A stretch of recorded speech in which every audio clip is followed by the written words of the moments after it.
నేను ఒక రింగ్ పెట్టుకున్నాను, మీరు చూస్తూ ఉంటారు. ఇది పూజలు చేసిన రింగ్ కాదు.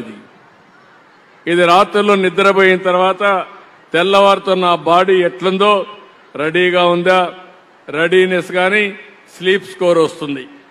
నా నిద్ర ఎన్ని గంటలు పడుకున్నాను, సౌండ్గా పడుకున్నానా, డిస్టర్బెన్స్గా పడుకున్నానా, ఈరోజు నిద్ర సరిపోయిందా, లేదంటే ఇంకొక అర్ధ గంట నిద్రపోవాలనా, అది కూడా చెప్తుంది. ఇది అది కూడా చూస్తాను. ఎనర్జీ ఉందా కూడా, నెక్స్ట్ డేకి ఎంత ఎనర్జీ ఉందో కూడా, అది ఎంత ఎనర్జీ ఉంది, బాడీ ఎంత రెడీగా ఉంది, ఇవన్నీ వస్తాయి. అవన్నీ వచ్చినప్పుడు ప్లానింగ్ ఈజీ అవుతుంది. ఆరోగ్యం, నేను మంచినీళ్ళు కూడా తాగితే ఒకసారి అంటూ ఉంటారు, కావాలంటే రాస్తూ ఉంటారు, కొంతమంది ఎగతాళి చేస్తూ ఉంటారు. మీరు తాగే నీళ్లు కూడా ముఖ్యం. నా ఆరోగ్యం పోతే 2 రోజులు ఇంట్లో పడుకుంటే ఆ 2 రోజుల వల్ల నేను పని చేయలేను. నేను పని చేయకపోతే నష్టం ఎవరికి? ఈ రాష్ట్రానికే నష్టం. కాబట్టి నేను ఎప్పటికప్పుడు జాగ్రత్తగా ఉండడం. అందుకే మీరు చూస్తుంటారు నన్ను, ఎప్పుడు నేను సిక్ అయ్యానా, ఎప్పుడైనా లీవ్ తీసుకున్నానా చూశారు? ఎప్పుడు విన్నారా మీరు? లేదు కదా.